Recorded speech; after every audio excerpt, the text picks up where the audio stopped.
Okay, we're on. This is Jay Brown Yoga Talks podcast. My name is Jay Brown. Welcome to you. How's everybody doing? I hope your day is going okay so far. Are you on your way somewhere? Maybe you're just hanging around at home. Either way, it brings me some considerable joy that you have chosen to listen to this. So, thank you for that. My guest today is Julie Dohrman, and I'm going to tell you something about the conversation that you're going to hear with her today in just a bit. But first, I feel like I need to make a personal confession this week. Those of you who've been around for long enough remember me admitting in the past to having a problem around screen addiction. And I have not mentioned it in a very long time, and that's because it's completely out of control. I could not be more off the wagon when it comes to screen time. I'm not making conscious choices about it. I'm catching myself on my frickin' phone with my kids way too much. It's out of hand, and I feel like I want to try to do something about it.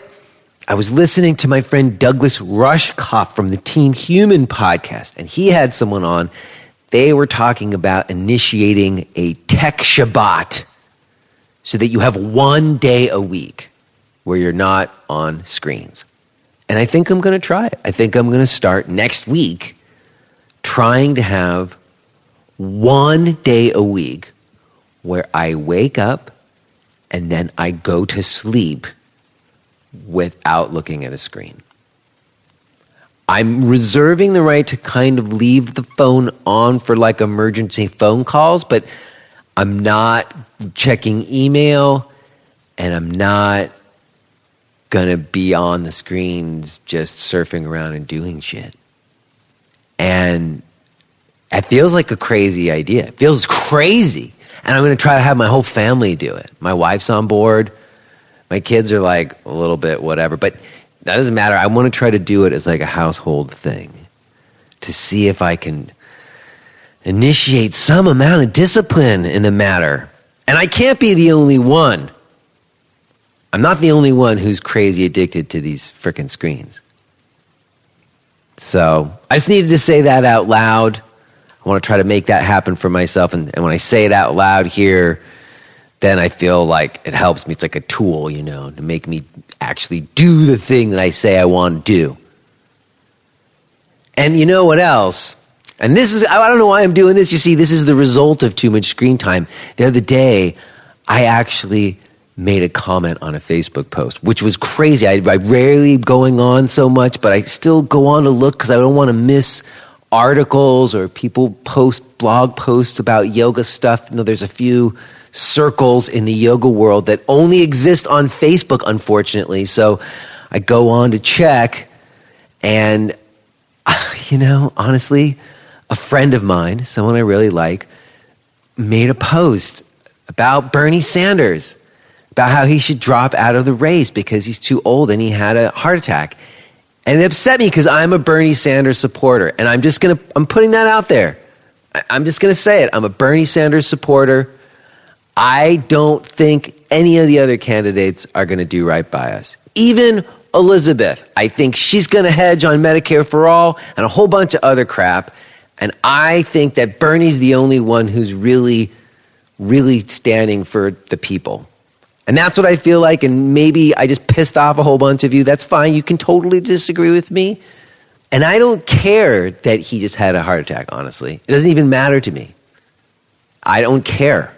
He's the only one who's not compromised by the money. He's the only one who's consistently, for years and years, managed to operate in the government without playing ball with the lobbyists in the same way that all the rest of them have. And if you don't think that there's a media blackout when it comes to covering the Bernie Sanders campaign, you are kidding yourself. He had the biggest rally of any candidate thus far. AOC endorses him. It's this huge event, and it's nowhere. It's on page 26 of the newspaper. Is nowhere. It's crazy. The money interests are doing everything to stop him because he is the only one who's really going to challenge them. So, there you go. I'm sure I just got myself into a massive amount of trouble. Go ahead, email me. Tell me I'm wrong. Go ahead, it's fine. But you can see my mindset has crumbled. I've been online too much. I was on Facebook commenting on a political post. What's happened to me? I got to do something about it. So, and we're going to start with the Tech Shabbat. We're going to start with the Tech Shabbat next week. I'm going to start to take a day off from the technology, everybody. 1 day a week, no screens. All right? Hold me to it. Hold me to it, everyone. That's why I'm saying it, because I want y'all to hold me to it. I'm going to try it out, see if I can do it or not. If not, I'll have to come back to you with my tail between my legs or something. All right, well, listen, let's get to my talk today with Julie, because actually it bears some relevance when we talk about Bernie Sanders and fighting for the people, because Julie is a teacher, or was, I guess, a teacher at YogaWorks. We can talk about that, but she is involved in the unionization effort that's going on there. And this conversation was recorded some weeks ago. I do believe that the voting on whether or not to form the union started on October 16th, and it runs for, I believe, a month. So sometime mid-November, I believe, the voting will stop. So we don't have an official verdict on whether or not it is really happening. But all indications are that these 100 teachers who work at YogaWorks in New York are going to vote in favor of forming this union, and then they will go from there. So I will come back to that again, and you're going to learn today about how that effort came about and some of what the people involved are hoping it will do. Julie and I also take a trip down memory lane of the yoga world. I've never met Julie before, but we've run in such parallel circles for so many years. It felt like I knew her before I even spoke to her. And you will hear we have a lot of shared history about the early days. I'm excited for you to hear it today. Before we do, let me say a quick something to any of you who are currently managing studios. If you've been around, you know what I'm going to say. I'm going to suggest that you consider switching from MindBody Online to today's sponsor, Karmasoft. Karmasoft is an online studio management solution that I think is geared towards the more independent studio. If you don't have like 1 million locations and you're not trying to run all your social media newsletter posts out of one portal and have it all under one monopolistic rule where they can raise the prices on you whenever you want, and you would like to deal with a company where you could actually talk to the owner maybe, or at least talk to a designer and really get your individual needs met, well then Karmasoft is definitely the way to go. It's the software that I used when I had my studio in Brooklyn, and the owner, Rudy Senecal, has been on the show before. You can go back and listen to the episode I recorded with him. You can hear me talk about my experience, and you can hear him talk about how he runs the company and why it is the way that it is. I really do think that it will make your life easier, and it'll make running your studio more efficient. Go check it out. Go to karmasoftonline.com. Also, let me drop my stuff real quick. I got just a couple of gigs next month. I'm going to be in Harrisonburg, Virginia, November 2nd, and Essex, Connecticut, November 15th and 16th. You can find out about those gigs on the website on the calendar page. Also, as I mentioned last week, the first leg of the Easing the Pain Tour 2020 has been announced. Registration is open for most of that first leg. Let me drop those dates for you.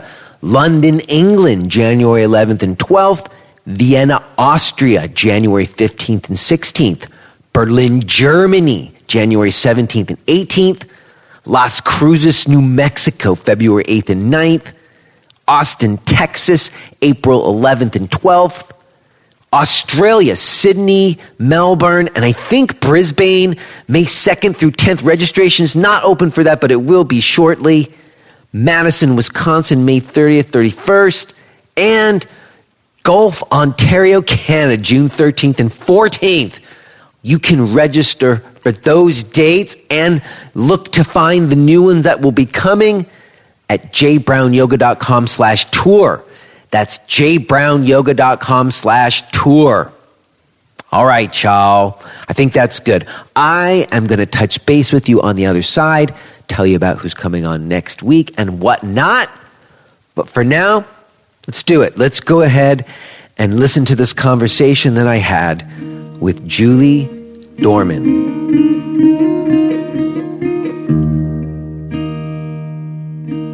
Hello, are you there? I'm here, Jay. Hi. How you doing, Julie? I'm doing really well today. Thank you. It's so good to hear your voice responding to me as opposed to just on the computer talking to somebody else.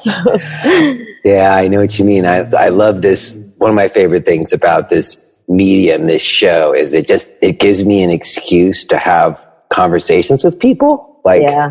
To just sit and talk to people. Like, I never call people. I know, we don't, right? We text or whatever, or, you know. And I don't know. It's sort of like, and sometimes it's lame that, like, the only reason I end up talking to people is this show. But that's not true. But, you know, it is a good kind of vehicle and excuse. Especially really someone like you, who I feel like we've run in parallel circles for many years.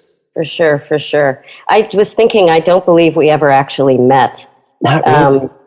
In person, yeah, but these parallel circles is very true, and crossed over in places, but never actually went face to face. So thank you for this invitation. It's really great.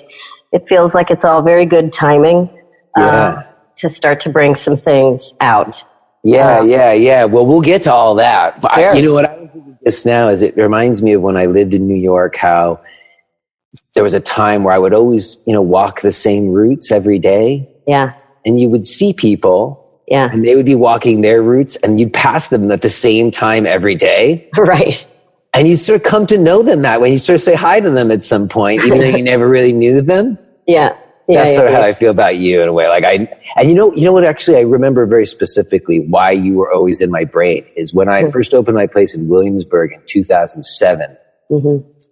Right then, and then in 2008 especially, I sort of subscribed to every independent yoga center in the New York metro area. I got everybody's newsletters, and there must have been about 20 of them that I subscribed to because I wanted to see what they were doing and what kind of works. You know what I mean? It was kind of like research as a yoga center owner. Sure. And one of those was Bend and Bloom. Oh, good. And so you were always very featured there because you taught a lot of programs there. Yes. Bend and Bloom's been a saving grace. And I want you to know that I think that's maybe one of the only ones that I still get. Like all the rest of them are gone. That's funny. The studios are gone, you're saying. That's right. They didn't make it this long. Right. And, I've been in touch with Amy. She's going to come on too. Because Bend and Bloom is really one of the few that have managed to stay alive for as long as they have. Yeah, I totally agreed. It almost seems like a rare occurrence as opposed to the norm, which of course is the problem. That it's not the norm that studios can actually stay open and do what they're supposed to do, which is be the place where students can find the teachings. And I feel like that's become, more rare and more difficult to sustain. Real estate is a huge issue, of course, being in these coastal cities, but even in middle America, it's harder and harder to keep that going. The studio was the place where people would come and find community, find practice, find teachers who were stewards of the practice, and offering it. Before branding, before, this was kind of the fun part of thinking about chatting with you, because we've both been teaching for a long time, been around for a long time, and have seen these great changes occur. I was just recalling too, like back when I first moved to New York in 1997, in New York City, there were only like 5 studios, maybe 6. There was Dharma Mitra, Laughing Lotus, of course, Jivamukti, Integral. Mm-hmm. What am I missing? What am I forgetting, Not that many more. I mean, I started going to Jiva on 2nd Avenue in 94, 95. Yeah, you got ahead on me. You're ahead of me. But I remember when, and then I kind of branched off with Allison West for a couple of years in there. Right. She had like a space in Soho that she rented. Right. Yeah. But yes, so there wasn't many. You're right. There was 13th Street, Integral, right? And there was Shivananda, and there was like Crunch Gym, a little bit of like, because that's where Sharon and like Jiva people had been. Yeah, and Dana Flynn. That's right. And I've had, I remember when Cindy Lee was on, we talked all about this. That's right. And that time is right about like 97, 98 is kind of what was a bit of an initial explosion of centers, if I remember. Yeah, something like that. And I just remember and recall it just had such a different flavor to it, where teachers were seen as, like I said, stewards, but they were also understood as individuals who had done the practice for a long period of time and gone through the trials and tribulations of what it is to be a practitioner and decide to bring it to people and make a home base where people could come find it. I love those days and long for those days. There's more to be said about it, of course. But then even after 97, the boom of yoga started in the early aughts.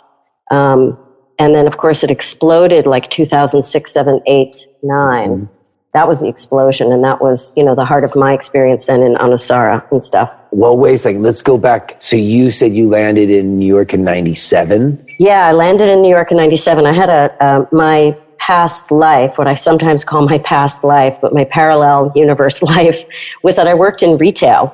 And I worked for Urban Outfitters at the time, and they moved me to Washington, D.C., and then they moved me from D.C. back to New York, and I moved to Brooklyn, and I've been in Brooklyn ever since. And in 97, when I landed, I joined Crunch Gym, and I was a big kind of fitness junkie, and I was, part of my history too is that I was in recovery from an eating disorder, pretty bad eating disorder in my 20s.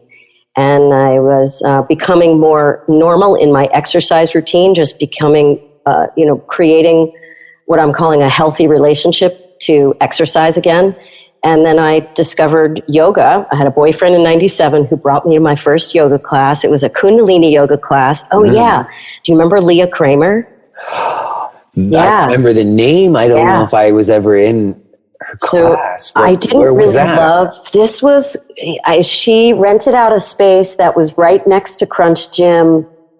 I want to say it was some dance studio that she rented out space, and it was a Kundalini class. And I didn't love the Kundalini experience, but I had a release. Something happened. Something really shifted in me from that one class. And then I discovered she taught classes at Crunch Gym that were called Vinyasa. Mm-hmm. And on Monday nights, she taught this huge class with a live kora player. And I started taking those classes regularly, and I just really liked her spirit, her voice was beautiful. The classes made sense.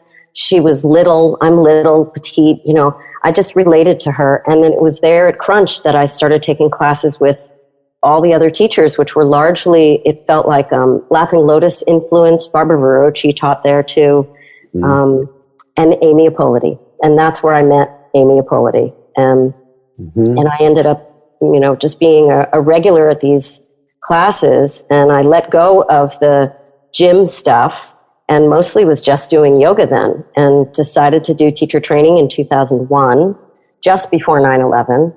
And we started in January of 2002, and I really never looked back. And which training did you do? Amy's been on the show. I remember her talking about that time, and she did a training at Elena's base, like at the very beginning there. Yeah. So the story is that Vera Yoga wasn't even open yet. I hadn't even met Elena or anybody in that circle. Amy and Elena went to, they did their first training at Om Yoga together, which is where they formed a bond and met. And we started our teacher training in January of 2002 in a rental space. Amy rented like a dance studio somewhere in Chelsea.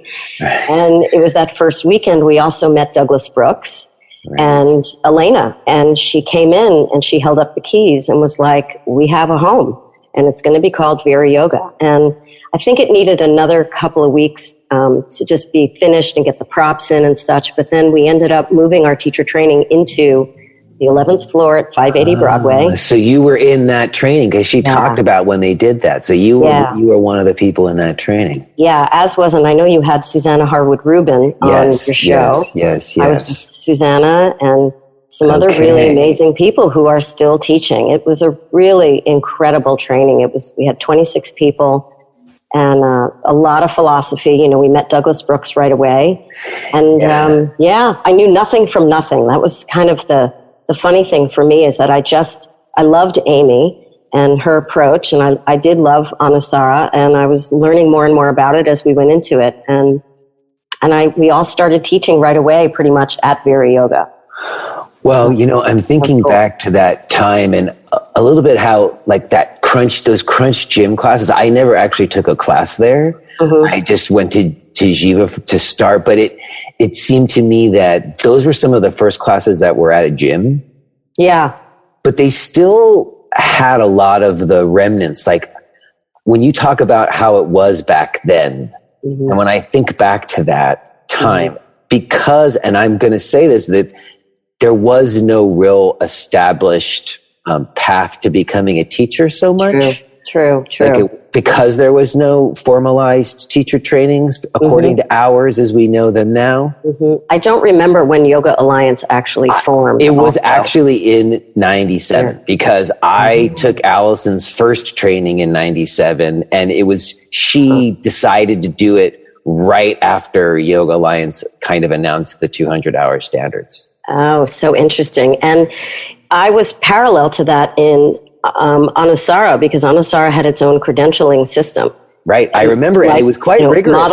It was a whole long program. I remember I talked about this with Amy, like that manual, it was pretty extensive. And you guys were back then, I even remember you guys had to send in videos, or maybe that was later. No, it was.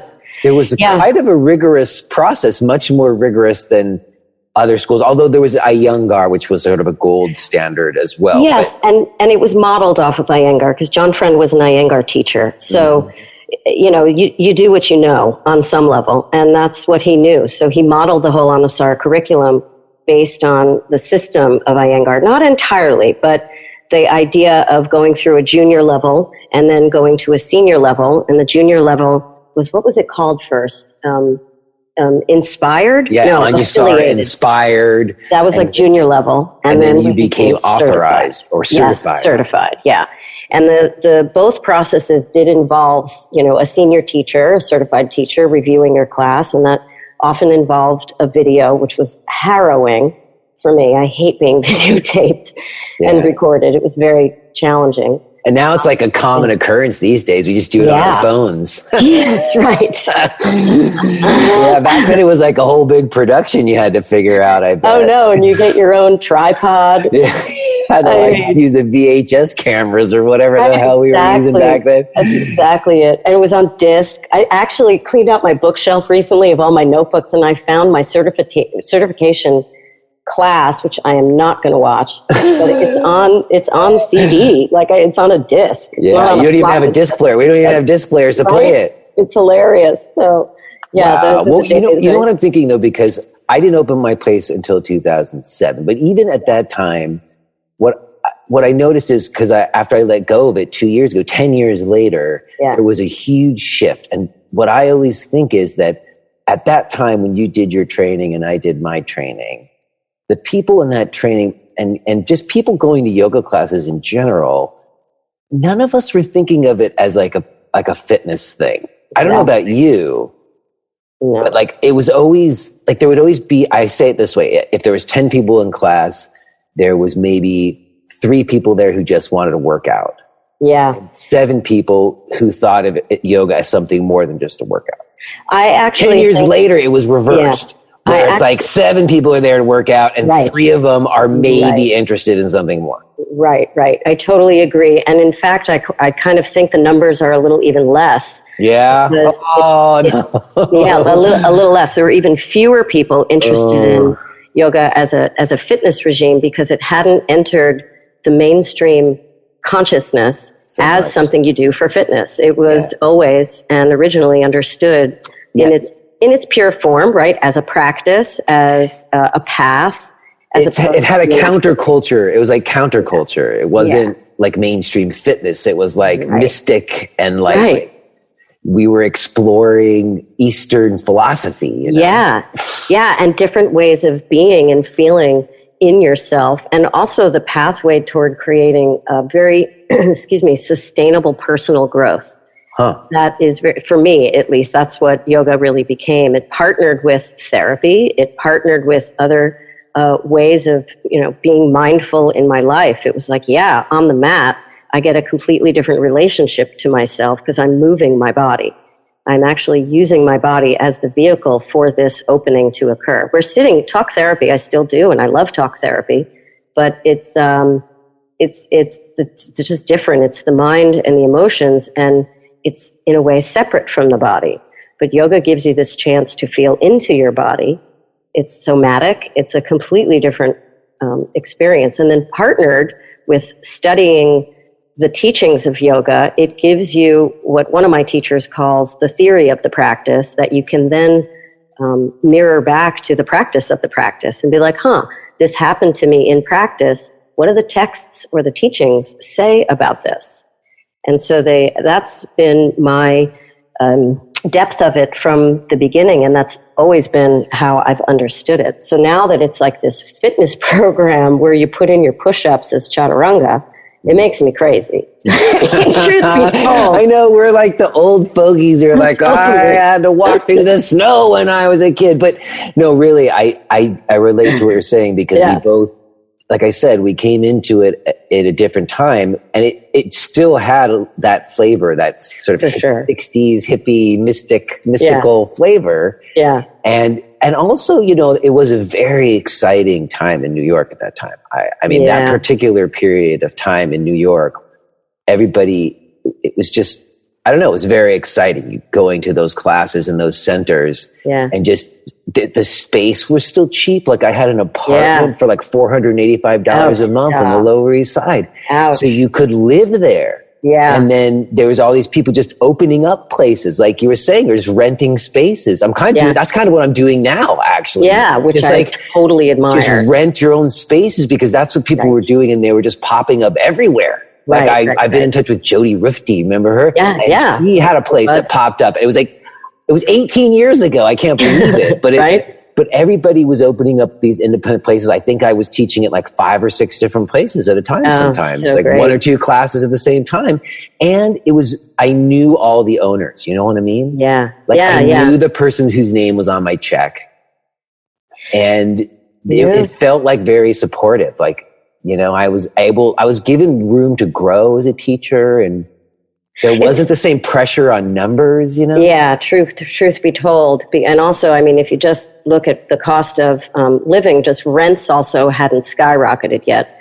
But let me ask you, when you had your studio in Williamsburg, did you live there as well, or you were living in the Lower East Side? No, I moved to Williamsburg before I opened the center. And then you opened. Yeah, and I had an apartment right around the corner from the center the entire 10 years. But it was crazy, the high rent, It's sort of like that frog in the water where at some point I'm like, what? I moved an hour and 40 minutes away to Pennsylvania, and my mortgage payment is 1/3 what my rent payment was. Stop. You know what I'm saying? It's crazy. Yeah. It is crazy. It's totally crazy. But what I would say is that time, going back to something we said earlier, because there wasn't these established training programs, there was sort of senior teachers, as you were saying. And the way that you kind of earned your badges or whatever, I don't know how to say it, or your belts, or I don't know how you say it, was you showed up enough. Like if you showed up enough to earn the trust of that teacher, right, to demonstrate that you had learned and could talk and if you could have a conversation with the teacher about yoga and show your understanding of practice, then that's how the teacher made a determination. Yeah, I think you're ready, Yeah. And that goes back to some of the old traditions in India too, where the teacher chooses the student also, and chooses, yes, exactly what you just said, that the student has enough applied practical knowledge to take the next step. And it's just such a different ball game now. And I was, before we got on the phone, I was recalling another old funny story that I know some people had. So when I was in college, I said, I was a fitness junkie, and please don't laugh, or we can laugh collectively together. But I did aerobics, step aerobics. We can just laugh. But there was one point when I was in college and I went to go take this class, and there were like 30 people waiting for the teacher, and the teacher didn't show up, and everybody looked at me and they were like, Julie, you can teach this class. And I was like, really? So I taught an aerobics class in college, and I just sort of stepped into this and did the routine that I knew from memory. And I remember also hearing some teachers say that this is how they started teaching yoga too. I remember John Friend told this story. That's how he started teaching. His teacher didn't show up one day, and everybody was like, John, go teach the class. And that's how he started teaching yoga. And then he pursued the path for sure. And it took me years until I pursued a teaching path and even considered it. But it is really funny. The way that it is now is very different. And that's sort of the segue toward the commodification of the practice, and the practice moving away from being a practice for self-growth and knowledge and moving into what one of my friends calls just an activity. It's like, like going to get your nails done or taking an hour-long power yoga class. It's they're almost on the same level of activity measure. It's just sort of something you do, as opposed to a real thoughtful, mindful path of something that is of greater service to who you are and to other people. Because, of course, when you practice and you become more serious about practice, it affects how you are in your community, and that spreads through the community. It becomes more than just about you. It becomes about how you are with your family and with your friends, and then, of course, who you are in society. So it's just got larger, bigger things are at stake when you take it more seriously. And that's a good thing. I think that's a good thing. So that's gotten lost with this highly commodified version of lots of push-ups during your chaturanga. Well, there was, I think, there's a process by which we got to that. So there was those initial teachers, some of which you and I were inspired by, those folks who went to India and came back and then opened those places and put those pictures up on altars and stuff, right? Those people that we were inspired by, there was kind of I've heard many people talk about this. There was this idea of we got to mainstream yoga. And it was very well intentioned. It was like, this is going to help save the world. And most of us who are really passionate about yoga still truly believe that in our hearts, because we know the transformational power it has, I don't know about save the world, but yes. Okay, well, all right. That's an extreme statement. But you know what I mean? That there was this idea of the more people doing the yoga, more the world would be a better place. Yes, I heard that so much, Jay. Yes. So there was this idea of mainstreaming it, and to some degree, they were successful in doing that. Yeah. And in the process of mainstreaming it, it started to become scaled. I remember when Jivamukti first started their teacher training program. And and then they decided that you had to do their training program in order to teach there. Right. Prior to that, there was everybody from all over was teaching there. Right. That's probably what you're talking about is probably the thing that shifted it, at least here in New York. I can't speak to other cities because Jiva Mukti was primarily just here, right? They did not open other coasts or other cities. Not yet. No, it was when they first became a method. And we blame Jiva. No, we don't have to blame them, but they were one of the, it was happening on the West Coast too. Mati and Chuck were doing stuff too. So I think there was both East Coast, West Coast kind of happening in parallel, but it did become the model, right? And then shortly thereafter is really when John Friend became a thing. I remember looking in a Yoga Journal magazine, and it had like the Choose Your Style episode. It had a grid. And at the top of the grid, it had pictures. And it had like a picture of BKS Iyengar. And it said Iyengar method. And it had a picture of Patabi Joyce that said Ashtanga. And then it had a picture of John Friend. And it said Anyasara. And I remember thinking, wow, look at that. Right. Like it was like such a model for like what a yoga teacher could accomplish or something. And what a practice could be. It's to me, it also points to, we won't talk about the fact that they're all men, but there were all men. I don't think there might have been, I don't know, was Shiva Ray there yet? No, Shiva wasn't on there. No, not really. I don't know if there was any women on that one. You're right. Yeah. So aside from that, but it was you could look at it as, wow, these are practices that take themselves seriously, that take the practice that they're doing seriously. And there's controversy around all of them, we now know. All of them. But let's talk about your experience. So you did that teacher training. Had you met John? So I actually did the training in 2002, and Amy was like, you got to work with John. You got to work with John. So in 2003, I did my first teacher training in New York with John.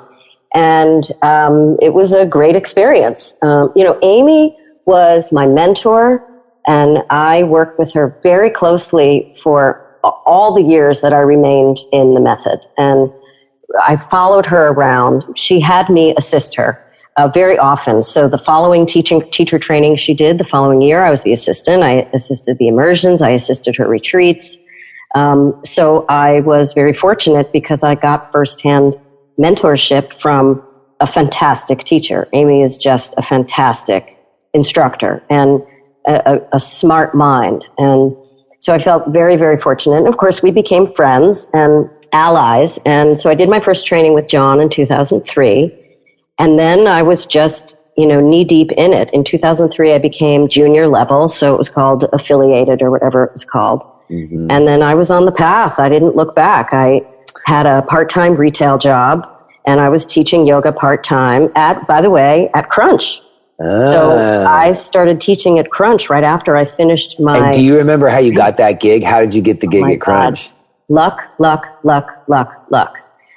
The woman who became the teacher director, whatever the title was a friend of mine. We would take Amy's classes together, and then they ended up giving me her class that she was teaching. So I felt very honored because I was upholding lineage. Okay. And it was an incredibly important thing for me to be standing then literally in my teacher's shoes and upholding the class. And I stayed teaching those classes, Jay, for 10 years. I stayed with Crunch for 10 years. See, that's a thing. I have this theory, and you're like an example of it, that there's certain people, and I'm putting myself in the same boat, that it's been like a consistency thing. You just show up every week. Yeah. For 10 years. I love teaching. I found, and I still do find teaching an art form. It is a form of expression of my creativity, and I just love it so much. And So what was I want to know what your relationship to John was. Like, what was your personal interaction with him? Were they big trainings with a lot of people? Did you get to know him on a personal level? I ended up later on in the years, yes. But being with Amy, this is just full disclosure truth, being so close to Amy had me get close to him. And other than, how do I say this? It wasn't like he saw me as for who I am as a teacher. I was Amy's assistant. At least that's how it felt in my eyes, in my experience. So, and I was okay with that. And each year John would hold trainings and intensives for teachers and therapeutic trainings, as well as other senior teachers like Amy and Sienna and Desiree, and everybody else would hold them too. But getting to see John once or twice, or even 3 times a year, became a thing that I did. So I did see him once, twice, or 3 times a year for about 8 years. So I saw him a lot. And so he got to know me and I got to know him. And my interaction with him was just simply, he was my teacher, and I paid incredibly close attention to how he taught. And if I wasn't taking a workshop, I was observing it. So very often we would do these, trainings with him somewhere, in Texas or wherever they were. And I would make sure to be able to stay the extra days and just observe the open level stuff. Like I would enroll in the advanced level stuff to take it and then stay and observe the open level stuff. And I took just endless amounts of notes observing how he taught mixed level rooms. And it was just an incredible learning experience. So these were the positive sides of it for sure. I mean, I've heard those accounts. People say, particularly those earlier times, that he was quite an impressive teacher. Unbelievable. My further story includes, which we'll get to, but my further story includes a time when I traveled with him to Canada. I think he did like a 2.5-week tour of Canada. So it was Montreal and it was Toronto. And I assisted him. It was a very valuable position to be, what's the word? Not mentored by, like apprentice. Okay. To assist or apprentice for any one of his quote unquote tours. And this was considered his Canada tour. And I did at least 2 legs of it. And I can't tell you, my teaching, I did a quantum leap in my teaching from being with him just for those 2 weeks and being in the classroom with him and observing him and assisting him. It was just an incredible, valuable experience I never forget. And I talk about it because it made such an impact on me. And I just got so much out of it. And I still find myself, sometimes he creeps in my gestures. I hear sometimes there's a way that I'll speak something or a cue in a class, or I'll respond in a class when I'm teaching. And it's just, John, my teacher, your teachers come through you. If you are hearing this message, then you're listening to the free version of J. Brown Yoga Talks. To hear the rest of our conversation, please subscribe to Podcast Premium at jbrownyoga.com/premium.